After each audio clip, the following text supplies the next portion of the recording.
Good morning, everyone. Welcome to the Explicit Measures podcast with Seth, Tommy, and Mike. How's it going? Good morning. Good Hello, morning. gentlemen and peoples on the interwebs.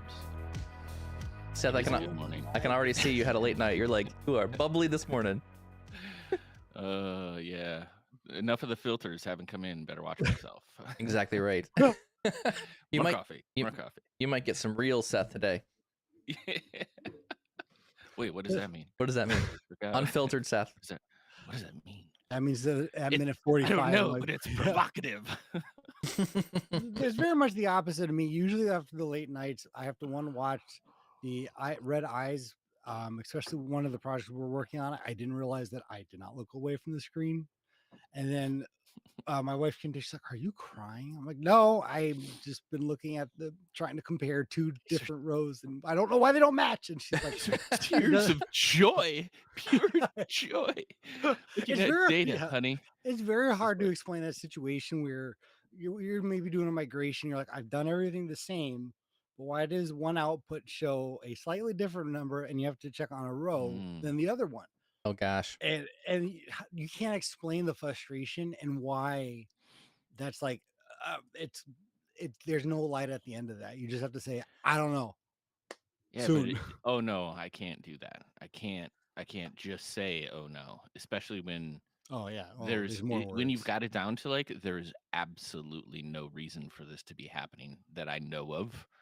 And that is why this is taking so long, because you've exhausted all of your like mental checks that you've put in over the years, and this one's a new one, and it stinks because you're just like, I don't know, it's not, and then it's always going to be something that you missed. Yeah, it's not like rarely is it anything like so brand new and like earth shattering. It's just going to be like, oh, yeah, I commented that out like 10 hours ago for testing. I was doing this. I love it when I do the I'm working on the data model and I'm making some changes. I'm like, there's too much data in here right now. I'm just going to cut it down to like one customer or one topic. And you do the whole report and you're like, okay, yeah, it looks good. And you build the report, everything's fine. And you forget, oh crap, I did that in Power Query. I didn't unfilter it because you wanted to record the limited amount of data, and you publish it and you're like, everyone's like, where's all our data? Everything's blank. I'm like, no, it should be fine. Oops, no, it's not fine. That was my bad. Yeah. See, I much rather deal with that type of situation than the ones where there's so many different intricacies involved, where like we had one issue where like one of the values wasn't going through. It was supposed to do this out, like the certain output for each account. Turns out the app that was built, there's some default, like the person who would enter it didn't put in like their currency, whatever, or like whatever their store code is. And that was like required. But it was like you're going through it and there's so like you have 20 things to check. Right. Yeah. Yes. So that's been my night. So the person inputting the data didn't put a currency. Does this mean this was coming from a source of Excel? Which means nothing will work. Yeah. No, it was coming from a Power App, but the thing, I didn't set up the Power App where it had a default value. Yeah. But I needed to set it so it enters default. Someone had to click on it, and it's just fun. It's a minor thing. There's a good idea for in chat that somehow in my delirious state, because I'm so tired, reminds me of Sesame Street. But you can parameterize, right, your data set sizes, right? Yes. Wait, what does that do? Small. Yeah. Yes. Right. I was small. That would be really small good. Ball with the wall. I was like, it would be something where we need someone to like zoom out from the camera. So one would be one's really small, run away from the camera. Small. Yeah. We should do a Sesame Street for Power BI for newcomers. I don't think we should do that. I don't think that would work very well. Dax is a query. I don't think that is our target market audience. Amazing. Oh, the count would be the most popular character. Maybe we should make our own Power BI characters. Henry the Owl's got to be in there somewhere. Henry the Owl, yeah. He'd have to be a character. Oh, there'd be like Dax the Gremlin. Dax the Gremlin, yeah. I was just trying to translate all the current Sesame characters. Oh, I would think we should make up our own new characters that are about. You could do the Power Query like the Cookie Monster, right? Yeah. I don't know how. I think you make him with Dax queries, so then it's easy to go query. So oh boy. Well, that's not the topic of today. Thank goodness. Thank goodness it's not. If that is the topic, then names from Sesame Street we characters have to run Power out of BI. topics. There we go. Well, if you haven't left already, you might want to debate leaving now. You want to know what the podcast is about? This is as good as it gets. Anyway, Tommy, you said you were working on something interesting in data flows. You're kind of just. Or do you have any mentions first, Tommy? Yeah, I have a mention, not an intro, but sure. We are scheduling. It just went out on Meetup, but the next Chicago and Milwaukee Power BI user group is next Tuesday, which I believe is the 5th. Yes, it is the 6 5th. p.m. Central. Right after the holiday. Right after the holiday. So if you didn't drink enough before, you can do more, or however you want to do it. Water, because that's all I drink. So hydration is important. Hydration is key.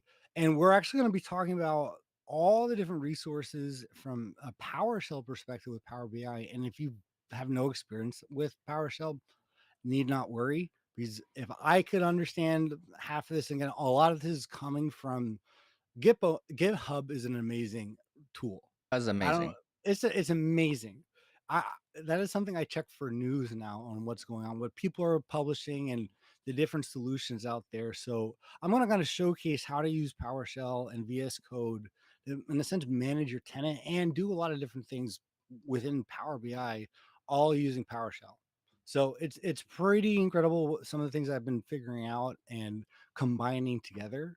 So it'll be a fun one if you wanted to kind of get your feet wet with the API. If you want to get your hands wet and your feet dry, you should come out to this session. This is going to be a good one.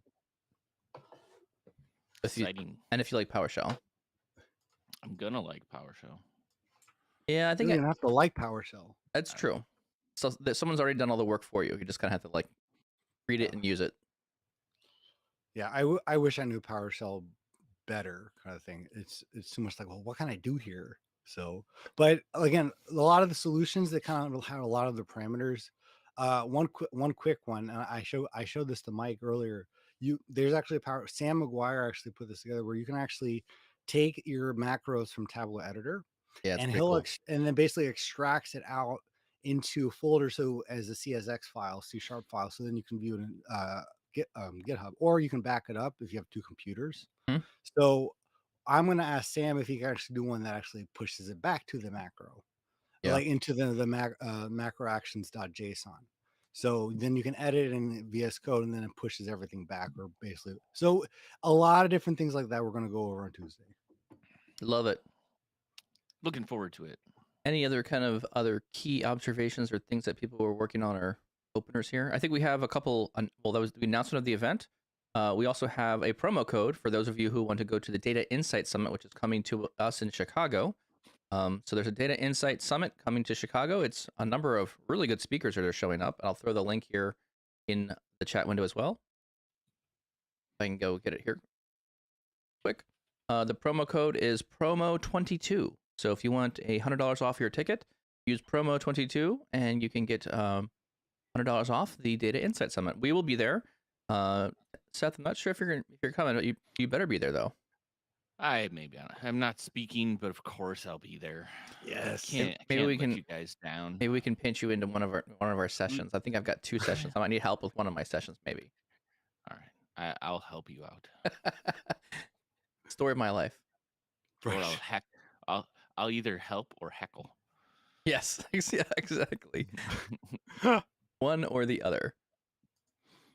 So definitely, if you want to come to that, join. There's some pre-session days that are pretty cool. I think we've got a whole day of pre-con sessions. There's 4 different speakers. I'm doing mine on Deneb and Charticulator, just deep diving. Half a day on Deneb, half a day on Charticulator, getting some basics down. If you haven't worked with the programs before, if you haven't really spent some time, dedicated time to working with those visuals, I'll be working through some of those. So I think it'll be a fun, good exercise around getting people expanding their horizons on what they can build with Power BI.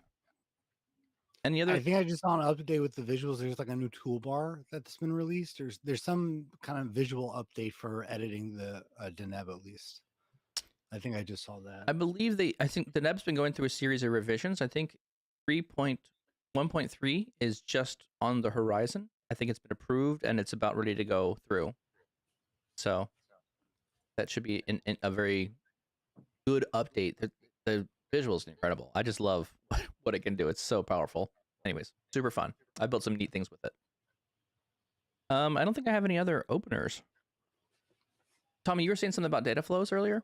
Yeah, so this kind of a bit of a segue too. So we've been doing the implementation guidelines or like the implementation scenarios in the past few episodes, and we're going to do a few more. So as I was reading about it, it links to some data flow articles that I've never really noticed before, and I think they're relatively new. And there's a whole series, and usually I'm like, I know data flows; it's just basically Power Query. But honestly, what what they've really done with that tool is kind of incredible in terms of Don't like more it. than It's just in the the cloud. self-service. Yeah. Well, yeah, it's in the cloud, but it's also much more than that self-service side. So, Yep. so one of the things is they actually recommend is split for complex data flows to split them up into separate data flows. So you have like a staging one, Yes. and which is like fine, you can do that in most solutions. But what's very intriguing and what's actually really neat about this is if you link to an entity from, like, let's say another data flow, it will actually, it's called like a engine or enhanced engine. Yep. And when it's a linked entity, what happens is, like, just like if any power or like it's obviously not refreshing the source, it's just refreshing the data flow. But more importantly, it refreshes the same time the staging one does. Yes, it has So lineage with it. yeah, so Yes. if you actually, so I never noticed that. So you can actually have those two separate data flows. Have one that just loads the data, but they refresh at the same time, so you don't have to worry about scheduling three different data flows. So when you talk about like modern data warehouse, this is where a very Yeah. interesting pattern is happening, and something that I wish Microsoft would take a little bit more note of. But a data flow, what it does is it connects the data source, it runs the Power Query script, and then it creates a table of information. Right now, it currently stores that information down as like a CSV file inside a place somewhere. Now, the really cool part about this is if you use data flows and you turn on Azure Blob Storage, you can actually see the files that it's creating, and you can touch those files with other tools. Or if you wanted to, you could create a data flow to load some information, and you could hydrate that data with an external tool. There's some interesting things that you can do there when you start turning on the Azure Data Lake storage. But to your point, Tommy, I really do like that feature. There's this auto lineage thing, and I've used that on a number of projects where we've had data sources coming in. And if you there's a couple scenarios here that you can do. If you load the raw data and then you create another data flow that relies on that connection, if you inactivate the original table where the data came from in your second data flow, you're not required to use the enhanced compute engine. It just runs like normal, and it still has the dependency trail of the prior query informs the secondary query. Right. So there's some interesting things there. So I really like what they've done there, and it feels really good. My only beef with this stuff is this works for like small to medium sized data. As soon as things start getting pretty large, we're not quite there yet where it can really handle a large volume of information yet. So I think there's improvements coming. I think the Microsoft team understands that Power Query is the tool, and I mean, frankly, if you look at it observationally, if you look at where Microsoft is developing their time, they're putting a lot of time in developing everything in the cloud. For one, there's a lot of things, data marts, data flows, everything's cloud based, and then on top of it, you're looking at there is a lot of effort on. There hasn't been any developments for SSIS, so I think, in my opinion, SSIS is just a maintenance mode at this point, and everything is either going to be either Azure Data Factory or Power Query. Those are the two primary data engineering type tools that are being used across the board. It's everywhere now, which I'm really happy for. Yeah, we just need that ability with data marts too, where you can connect to a data flow in more services, right? Like a data mart can't connect to data flow. I thought it would let you do that. No, you can connect a data flow. I'm saying the output of your data flow in your data mart. Yes. So like, right, if you can create a Power Platform data flow, which is kind of the same, but it lives in a different place, and I think it doesn't work as well.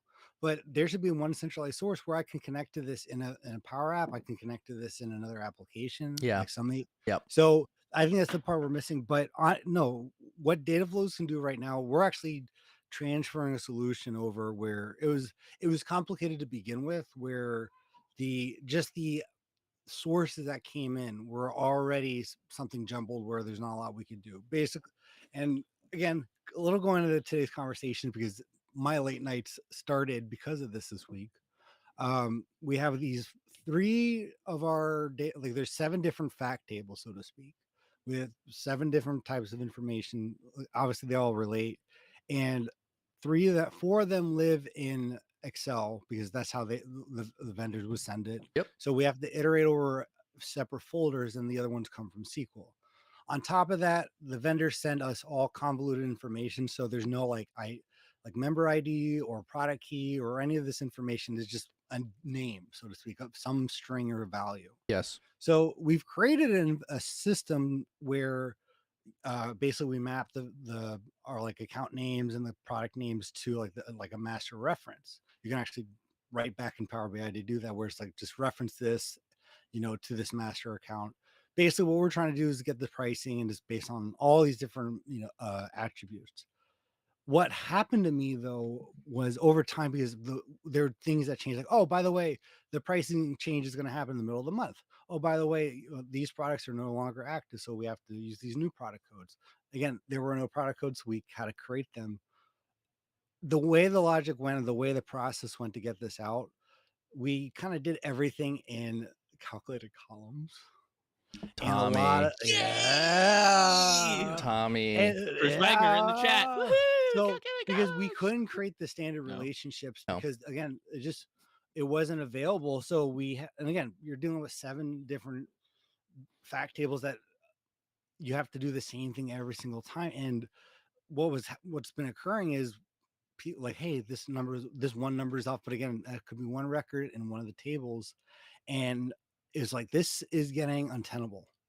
And if we continue this and we keep adding logic, layering, one, the report's running incredibly slow as it is, but then 2, something's bound to break. Yeah.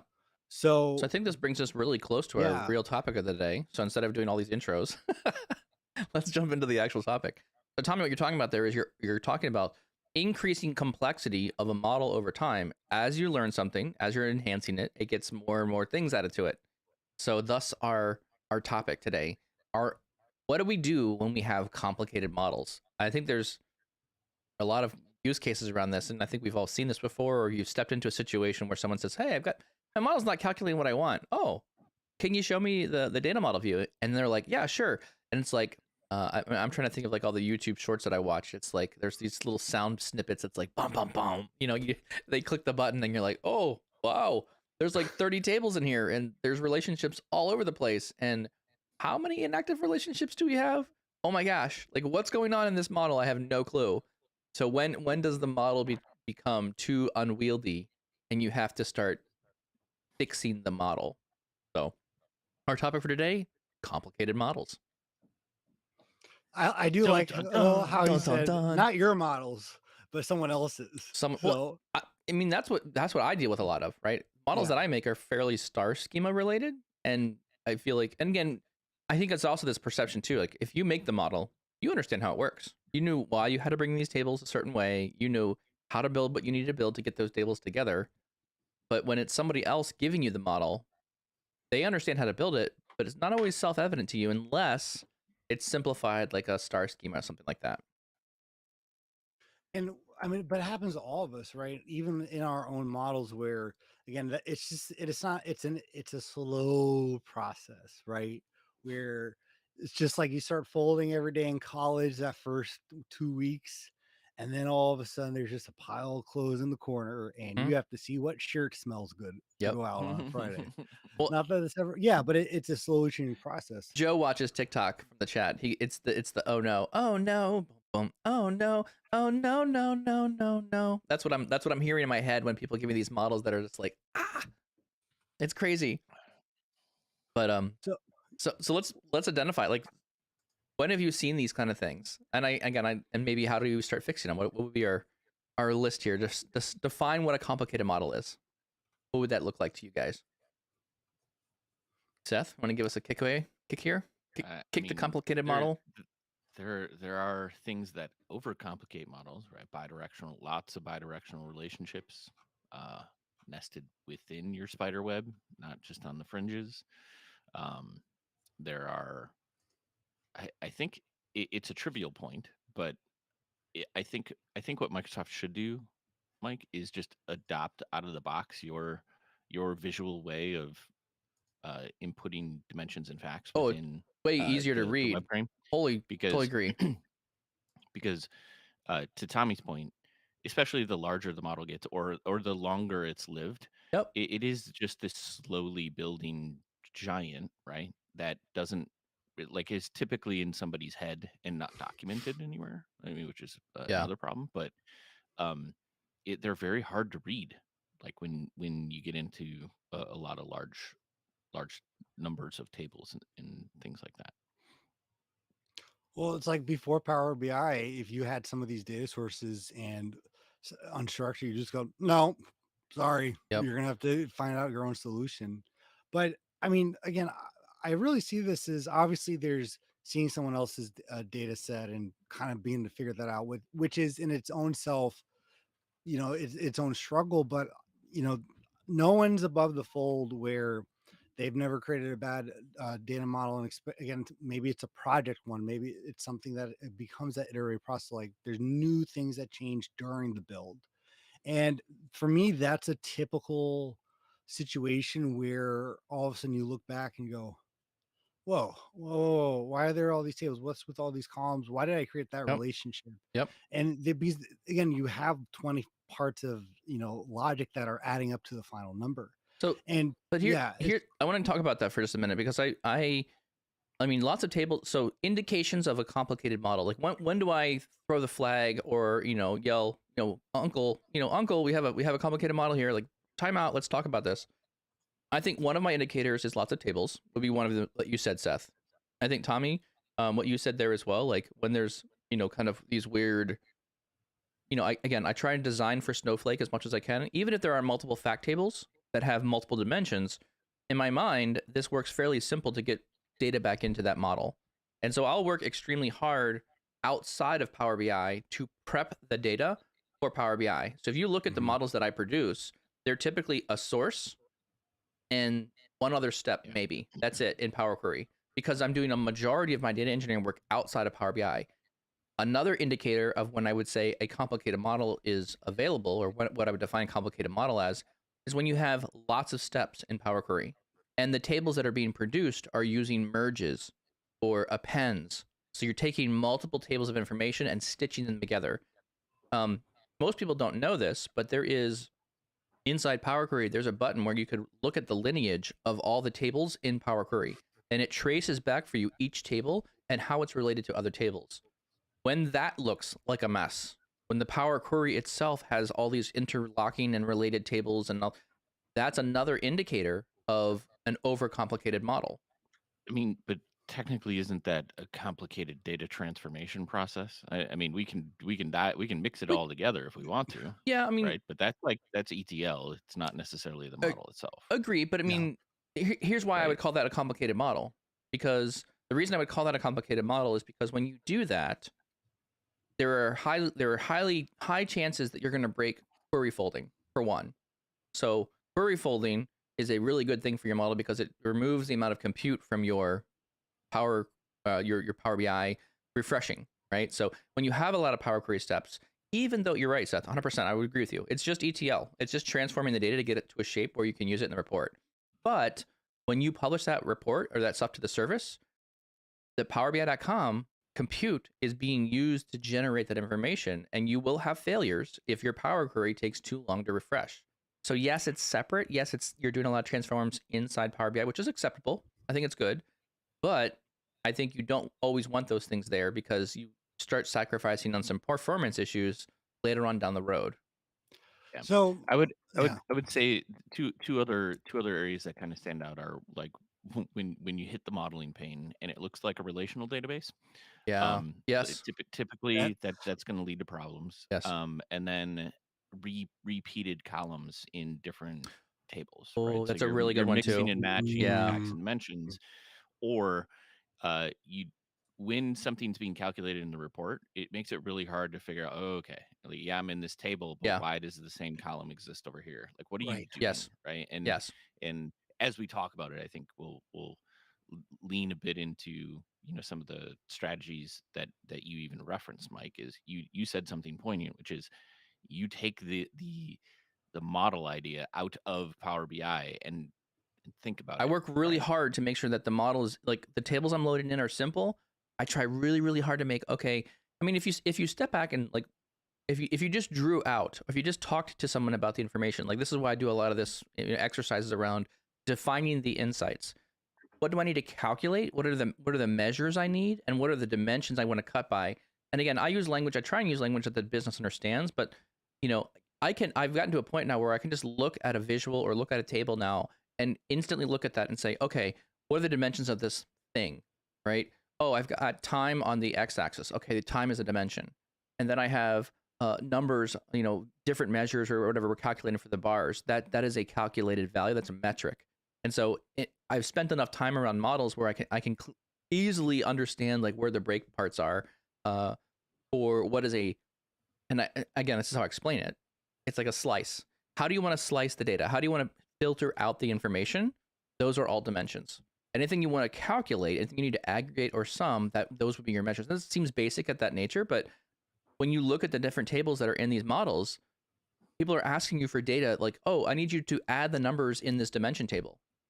Well, yes, we can do that, but that means only the dimensions from that table can be used to run that measure. You can't use that measure anywhere else in the model. And so this is where I spend a lot of my time is figuring out, okay, what are the fact tables and how do I push all of the different ways I want to cut the data into, like, what are the IDs that I need at that fact table level that can allow me to slice and dice those facts in an appropriate way. And again, it's, I think, good cube modeling is there as well. So I do want to say one point though, a disagreement that I have where, yeah, I always tell people to, like, if you can do it in the source, do it in the source. But that being said, if you have a few merges in Power Query and a Power BI desktop, I mean, that's what it's made for, you know, and that's generally not too big of an issue. And again, like, it's not necessarily encouraged, but you can have that expression on your fact tables. Now, if you're doing a merge to get another dependency on another merge on another dependency to finally get your, in a sense, your bridge, that's obviously where we're going to talk complications. But I don't want to deter anyone, or at least, again, like having a few merges on your fact table, I don't think are a terrible issue. That being said, I know. Speaking from experience here, Tommy, because you led in here with like, I build something all around calculated columns, so I just don't know if our listeners no, should you really should listen. No, it's the whole shebang, man. I mean, I think calculated columns serve a purpose. They are there for like getting something done and getting things figured out. I totally agree that it has a purpose. Right.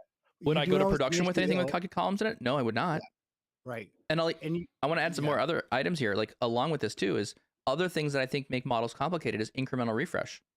Because while it doesn't make the model itself very complicated, like it's easy to implement, but what happens when you deploy it and you have like incremental refresh is typically, there's an indicator for why you need that. You need let me try that again. You need an incremental refresh for one of two reasons. One, your support system takes too long, your back end takes too long to resolve all the data for Power BI. And so it times out when you ask for all the data all at once. This usually there's another one in there where you're like absolutely hammering the crap out of those systems. Yes, that supports something else as well. Right? True. Power BI is a bull in a china shop. It is. If it has a lot of cores and it will just all the cores turn on and ask for all the data. So give me the data. Yes, it will.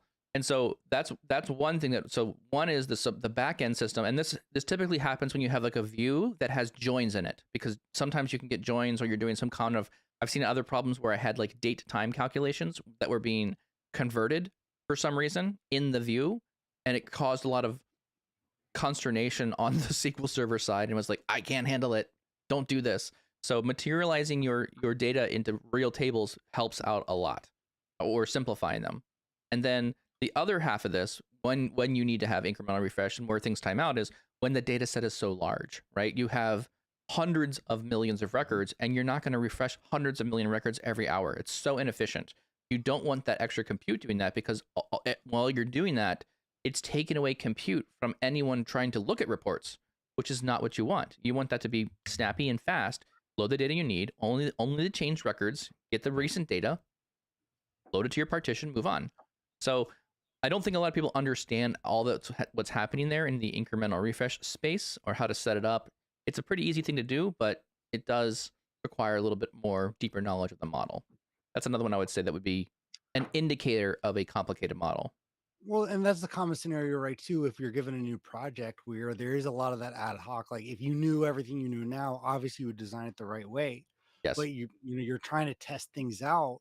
And I know I actually could do a better job. And I think we all struggle with, as you're going through the process and you're getting closer and closer, we don't think necessarily like, okay, it works right now. Like I finally got that number. I found the relationship.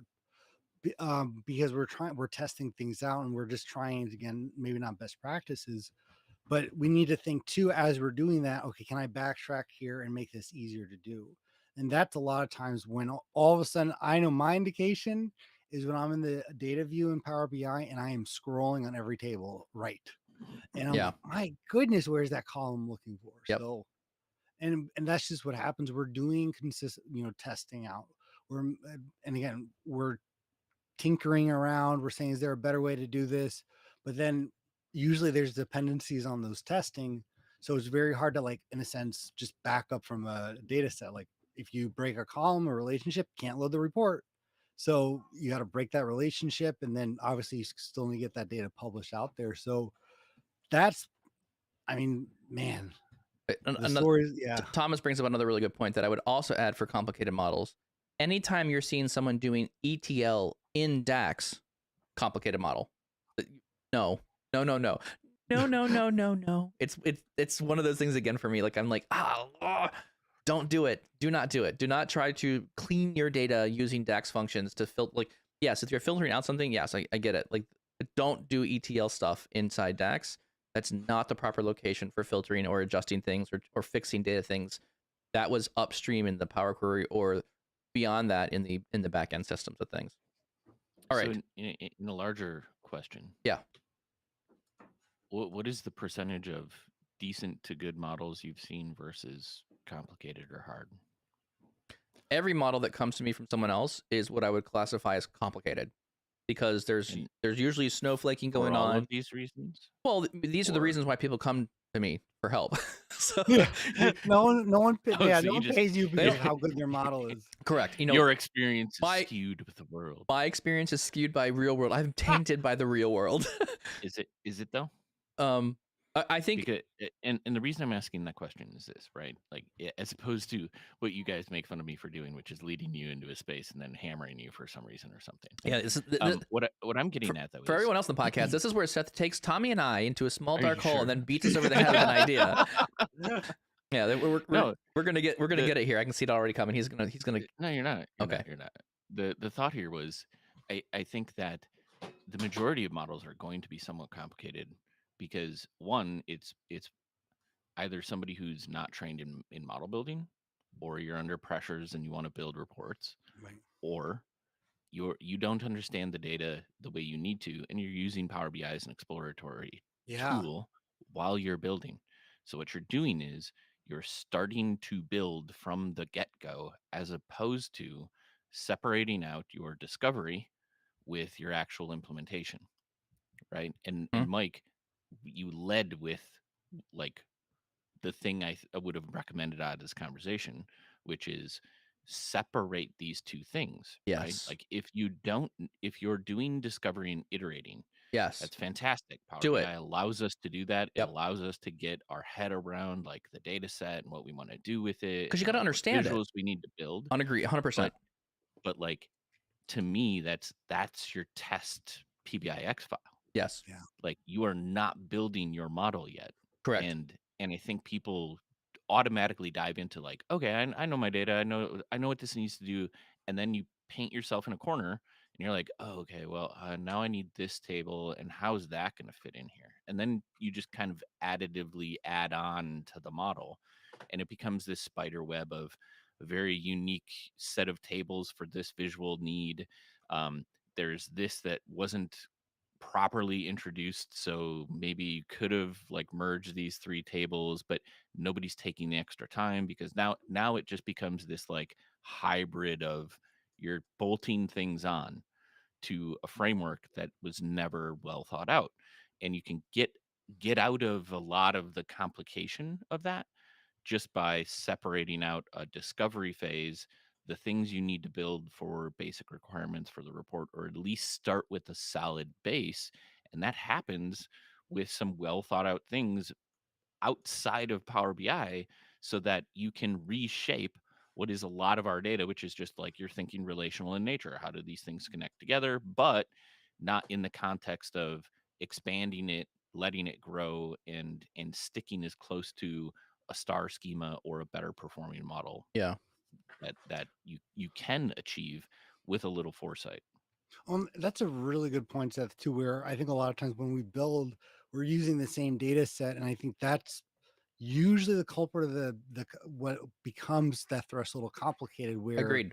you can't just break one part of that and then edit that part. You have to go step by step back, because again, those dependencies, everything breaks. So, and you also have to make sure those things work. Whereas if you just in a sense blow it up and start in a new file and come with that other state of mind, then you can at least do that testing. But that's a very common use case where, like, I'm not going to break what I have right now because that time involved. Right, because Be- right, you have to refactor a bunch of stuff, right? And Right. then there's downstream things that you've already bolted on, right? Like, and the reason I'm making this recommendation, right, is like I haven't followed this all the time in the past, Right. right? And it's bit me because you're under pressure, you want to get stuff out the door, and we're talking smaller models. But at the same time, in retrospect, I would add one other thing on here, which is, and there's no place to do this in the report or the PBX, is like what is the scope of what this model should contain, right? Mm. Because we always talk like, what is the purpose of this report, right? Yep. Typically, like, we want to keep that narrowed down to a Yeah. specific area. Yes. And that means we don't need all of the datas for all of the things in the model. Correct. So from the get-go, if I'm looking at a model, I should have an idea of what this is supposed to support, as opposed to just being this never ending thing that we just keep building onto because somebody wants an additional requirement. Yes. I Well, and mean, but that's that's like, yeah. I guess I'm backtracking here, like twofold, right? That's for sport specific, but we can also build larger models that support many reports Okay. and just throw those up there, right? And I've seen both scenarios. I've seen both scenarios where people are trying to build like the one monolithic model that supports so many different areas. And this is where I think, I'm going to use a term here that Microsoft's already coined somewhere else. So Microsoft's already coined the term data marts, right? Because that's now a thing, and it's this table and analysis services engine that you can go build stuff on top of. I would also argue that every Power BI data model, and this is what language I need to use, but I need to think of a different way of calling. I need a new term now. But the cube that you make with Power BI for all these reports, it's like a topic. It's like maybe a bit smaller than a data mart, but it is a concept like that, right? I don't need to pull in 1,000 tables to that one model so I can support all 50 reports, right? There's going to be some reports that touch a handful of tables that don't need everything in that data model. So the idea is figuring out what are the logical breakpoints of that data model. And so a lot of projects that I've worked on is I come into these models that are made too large, and we try and throw everything in the one model, and it gets slow to load. Refreshes get really a pain. And so what you need to do is you need to start breaking these models down to more subject matter areas that are specifically addressing some specific thing. And then when you get to that level, you now have 2 or 3 or a couple models that are like topic based. And now it works really well because those models refresh much faster. You can do incremental refresh on certain tables in those models that make them very performant. And I think you could start managing. It becomes more manageable from an admin standpoint as well. Well, what's interesting is, like, I don't know if Microsoft coined these terms. Like, data mart's been around in the enterprise space. I know they're just using it for a different tool, right? Yeah. But it is the same. It is the same principles where data stored in a enterprise data warehouse, right? Yes. That used to be like the de Huge. facto thing, and every organization needed 3 years of development towards this thing before any value was drawn out of it. Agreed. But it's storing data in such a way, and then data marts are these aggregated, snapshots or smaller areas. We're dealing with the same things, just in memory, in models, right, that we're talking about, because these same capabilities are now being offered up to us, in reutilizing the same model from multiple different reports, or taking smaller slices of data, or there's a lot of parallels just in different storage engines, right? Yeah, and I mean, this is getting to the point too in the BI journey where we really need to focus on our documentation. So this migration we're doing, right, where we have these 7 fact tables, they're all different sources, different column names. We created, once we kind of had the good idea of how we're going to create these product codes and basically where everything's coming from, basically Confluence page that kind of outlines like a general infrastructure, like, hey, when we're getting the invoice date for each like to each source, here's what the column name is, and we're obviously just renaming it to the build date. Yeah. So if we didn't do that, we actually had an issue a couple of weeks ago where some of the numbers weren't coming in and everyone was freaking out, and they're like, well, wait, what column reasonably? There's, every source had a different date or name for their date column. Yes. Like, no, well, or they have like 3 dates. Like, no, we always use this date kind of thing, and confirming that with the who's getting those files, but having that in a sense trail, like, hey, here's how we bridge these accounts together, because honestly some models, they're just going to require a lot of ETL, right? Yes, where 100%. there's no getting around it, where there is no set relationships, where you do have to do a lot of those transformations. But this is like also when you're too working with dynamics. When you're working with dynamics, Mm-hmm. yes, that's another conversation. Seriously, how is that such a difficult source? All we want to get is bring it back. No, Bring it back. no, you brought it up. So all we want to get is the sales team region, and I have to do a customer to a parent customer, which is the same table relationship to it. It's just insane. Absolutely insane. Come on, migrants. These are your products. Complicated model. Anything that touches dynamics. So yeah, so a lot of the merges where it's just sometimes it's because there's idiots, sometimes it's just dynamics. But this is the crux of everything that I deal with. Like, this is where the data engineering comes into play, because dynamics is made for an application that is front facing. Like, you can stitch data in and any way you want. The application can do whatever it needs to do to provide link and data elements inside a data structure. But it's designed for the person using dynamics. It's not designed for reporting. And herein lies the problem with, I think, many ERP systems, or as I've gotten into this more from a very technical standpoint, that's not what they're designed to do. The ERP systems are not designed to take all those small little tiny tables and stitch them together, because in reporting, we want wider tables, we want longer dimensions, we want, a simplified version of tables that the ERP system or the operational system or the OLTP system, whatever you want to call it, those things just don't support. And so I think this is why there's so much work around data engineering, and that's why we need really good tools. But this is also why I feel like, wow, we're in an incredible stage now in the IT space where these tools have never been available to the business before.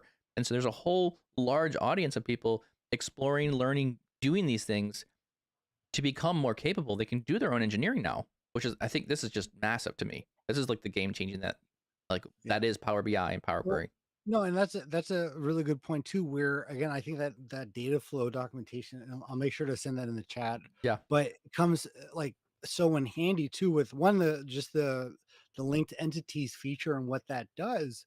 But two, this is actually begun the thought process of maybe we actually create 2 workspaces for staging and transformations, and we just have a naming convention for that, where we're not convoluting that, where anytime we have these types of situations, we have that staging and load. Because I mean, from a management side, right, to go in to audit if something broke, we haven't even talked about that. Like, how do you actually begin to check, like, where in the process does something change? Well, that's an amazing process to do so, rather than trying to do that all in one data model. And then the other part again is allowing that your final output in Power BI is something clean. But, and again, Power data flows are available to the business users. You don't need to know Synapse or Databricks to begin this. Yes. So let's maybe pivot here just slightly and say, okay, we've talked a lot about like what defines a complicated model, and we talked about some things that are like what quantifies you into that level. I guess let's start talking about like, what is the game plan? How do you unstitch or unwind these complicated things? What do you do to simplify them or make them more manageable? What techniques do you guys use? Tommy, let's go. How do you unwind stuff? Is a two phase approach where I'll start add more calculated columns, right? Add a bunch more calculated columns. Add more calculated columns, 100%. A lot of variables in my calculated columns. Yeah, kind of thing. So yeah, create my virtual tables in there, do the ETL within the variables. Yes. So call Greg Baldini and get it done. Call Greg and ask him what I do wrong. He'll tell me like, yeah, your table structure is all incorrect. Start over. Right. So honestly, I start with, and I'm trying to do this more and more, where I act like I'm blowing it up, and I'll open a new Power BI file. Yep. And then I'll begin to go through and go, maybe I could do this into data flow for these dimension tables. Do I need to? And I'll start trying to recreate it. And I think I'm always hesitant to do that because I'm like, it took me so long to get this. I don't have that time to do that. But we know the data better. And usually it's a pretty quick process. It's tedious because you got to copy a lot of the logic. Yeah. But then that begins to go, why did I do that here? If I actually did it here, then everything else is dependent on it. And then at the same time, depending on the significance, so to speak, of that model, I will create like a Confluence page to kind of write through from the business side, like, hey, this is where price is coming from. We have to, do these steps kind of thing. So if you want to know why this customer is showing a certain, price for this product, it's because of these steps. If you have a problem with that, talk to us. But also it's too, is for my mapping, when someone says, how did we get there, so to speak? Yeah. I can actually say, speak to it because I shouldn't expect to know that off the top of my head. I think one thing that I do that when I'm trying to simplify these models, first and foremost, I'm looking at how many reports hang off of that model to begin with, right? So I kind of start at the report level and try to look at what columns or things that are used at that thin report level and see if there's any logical breaks across those thin reports. Typically, there's like, again, if we're talking about the model that has too many tables in it, there's usually a way of going back through. And then I use this technique where I got this from Rob Colley, where I put all the dimension tables kind of on the left-hand side, the top of the page. When I'm looking at the model view, I do the dimensions on the left, the top, and the right. And then all the fact tables go down at the bottom. So the idea here is the dimension table is the one relationship, and we have to the many relationship, which is in the fact table.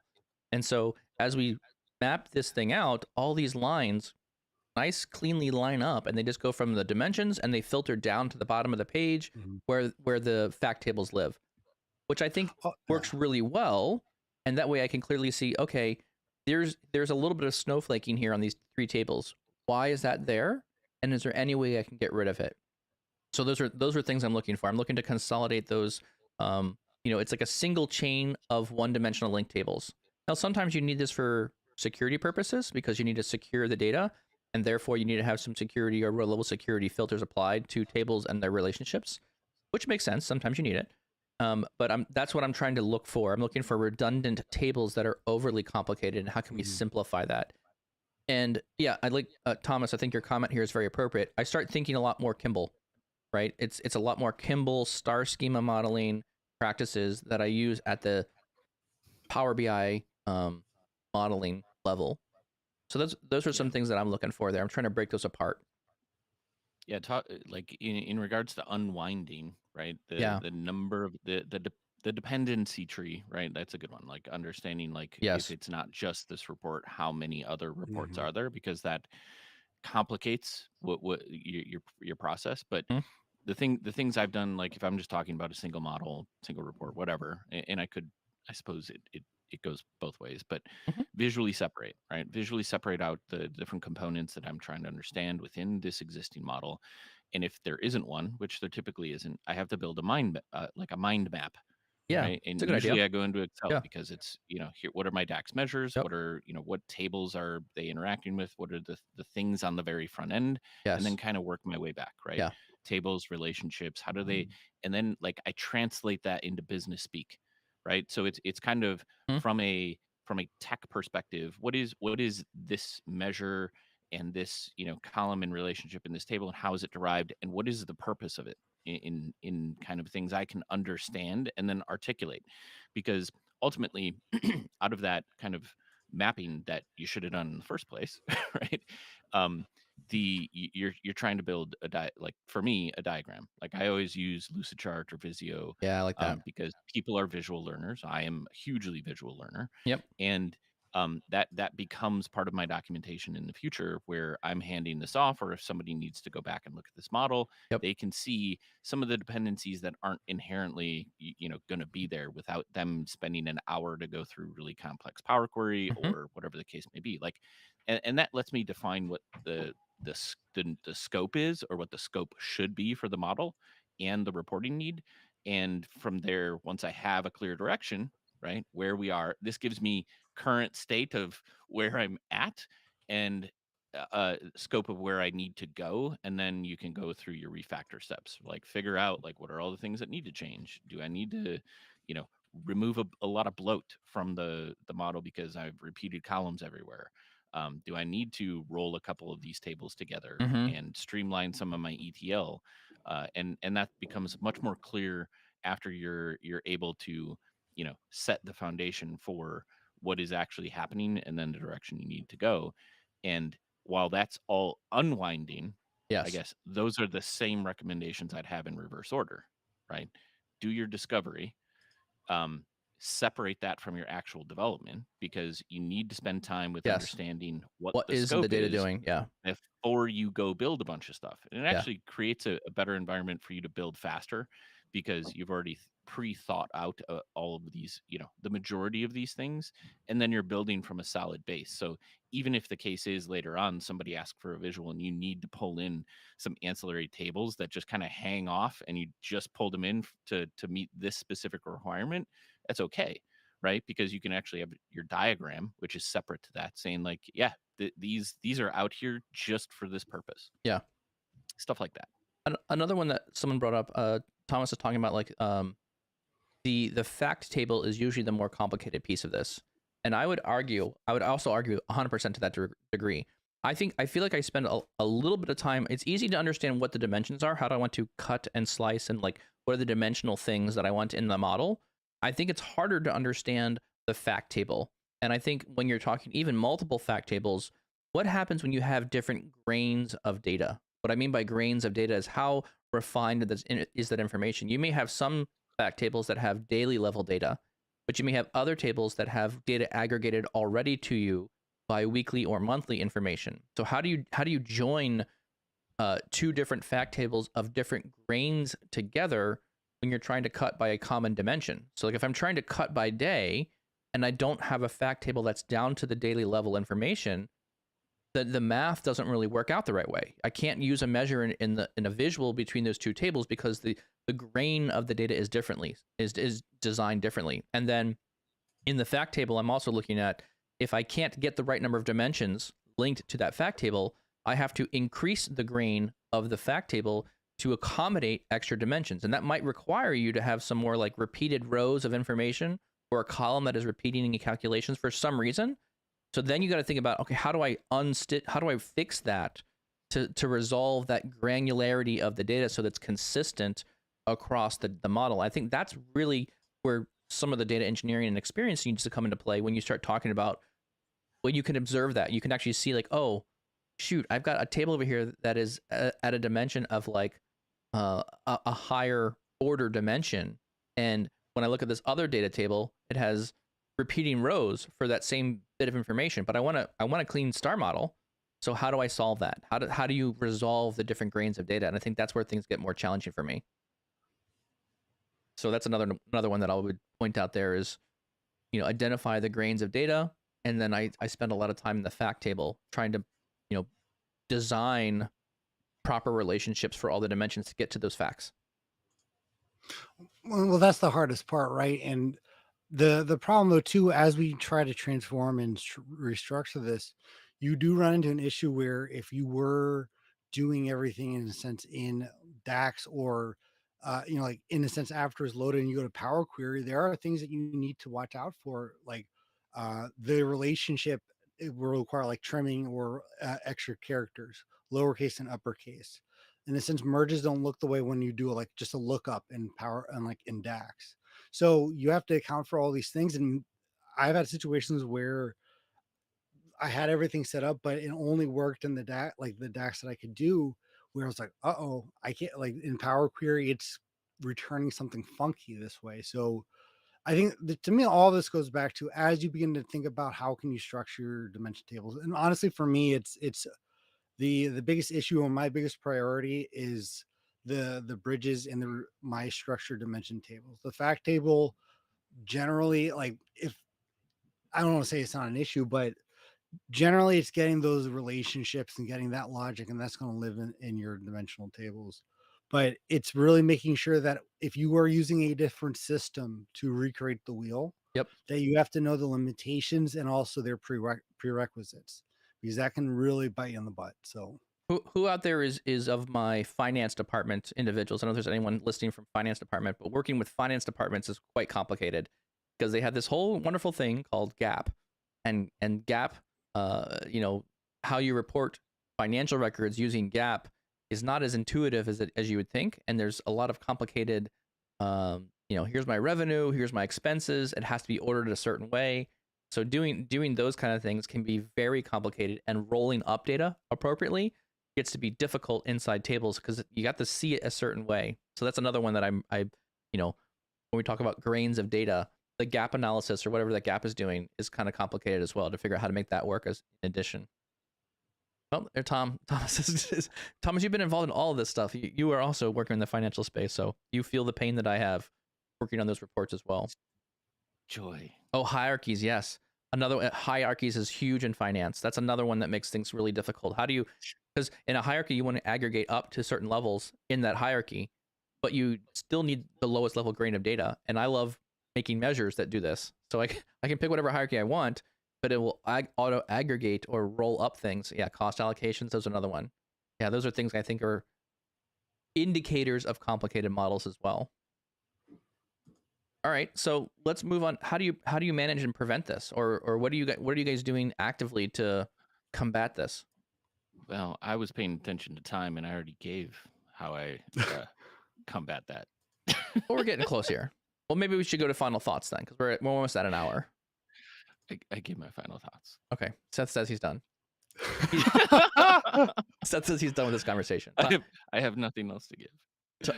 Tommy, I mean, you did an hour with that little sleep, so that's you gotta hand it to the guy. Yeah, exactly.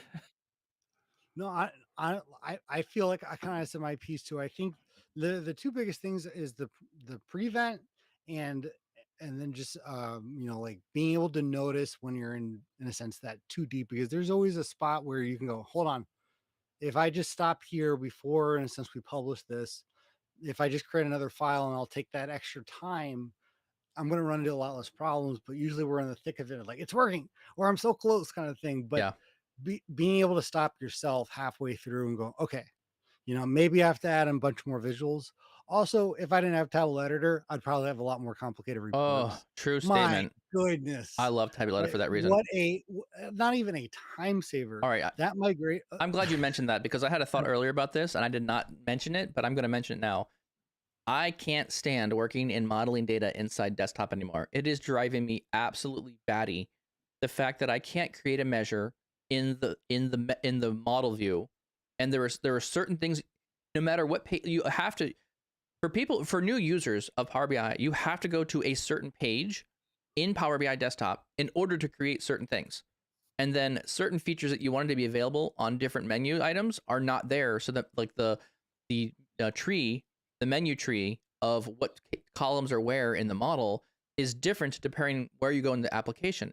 Drives me absolutely nuts. I constantly clicking around, and to me, Tabular Editor resolves all that. I turn on the model, I open it up, I jump right into Tabular Editor. Everything's there. I can edit everything in a consistent way and push my changes back in bulk back to the model. It's just, oh man, I'm with you, Tommy. I love Tabular Editor. I can't even tell you. Yeah. So, and I think those are my big things. And just don't be afraid to open a new report and act like you're starting again. So, totally agree with that one. So, I guess something I picked up from you guys that I thought I'm going to do a little bit more of. Seth, I really liked your idea of creating the mind map of the data, kind of what we're using here, and you could almost mock up potentially the dimensions in the fact tables immediately, knowing what's going on there at that higher level. I think doing some of that is a very valuable exercise there. I think another key takeaway I'm taking from you guys here that I think is really relevant here is, or at least that I have found it works for me very well, is take a little bit more time to plan it. Give yourself the space to get familiar and comfortable with the data, so that way when you get into it, you're able to then modify it and tweak it and get it to a place where it makes sense. So I think that's another really good one. Awesome. Well, with that, I think we've burned through another perfectly good hour. Seth's ready to go to take a nap, and we'll catch you guys. We'll catch you guys next week, I guess. I'm going to sleep. Yeah, no. I'm gonna go to sleep. Right? We're just going at another fun day. Awesome. So our only ask is thank you everyone for was listening. The conversation in the chat window was amazing. Thank you all for participating and throwing in your experience too. It makes it very fun for us, and it adds a lot to the conversation. So thank you so much for contributing and sharing your thoughts and your feelings around all these things around Power BI. This is our water cooler conversation. This is our hang out and just discuss things about Power BI and beat up these ideas and try and refine them and think through ways that, as how can we do this better? No one's perfect. There's always something to learn here. So thank you all very much. We appreciate it. Our only ask for those of you who have been online or listening or watching this, please, if you found this episode valuable, if you found some nuggets here that were interesting, if you liked Seth's punchiness today, go ahead and share it. Oh, yep. Small, large. Yeah. There we go. That's our Sesame Street reference there. Seth was zooming in on the camera for those of you on the podcast. If you missed the beginning of the podcast, go check out the beginning. You can understand what that all meant. Exactly right. So do us a favor, share it, subscribe, hit the bell. Tommy, where else can you find the podcast? So if you are listening to the podcast right now on Apple, Spotify, Overcast, we're available on any podcast platform. Make sure to leave a rating. Also spread the word too. It helps us out a ton. So we love doing this and we love talking with you guys, but yeah, share the word, and you can join the conversation live every Tuesday and Thursday. If you're watching us live, make sure to subscribe. We got a bunch of episodes out there. And we'll see you at the Data Insight Summit in we'll September. See you at the user group. Yeah. And the user group. We have that coming up next week. So some events coming up that you may want to participate in. Everyone, thank you very much. We'll catch you next week.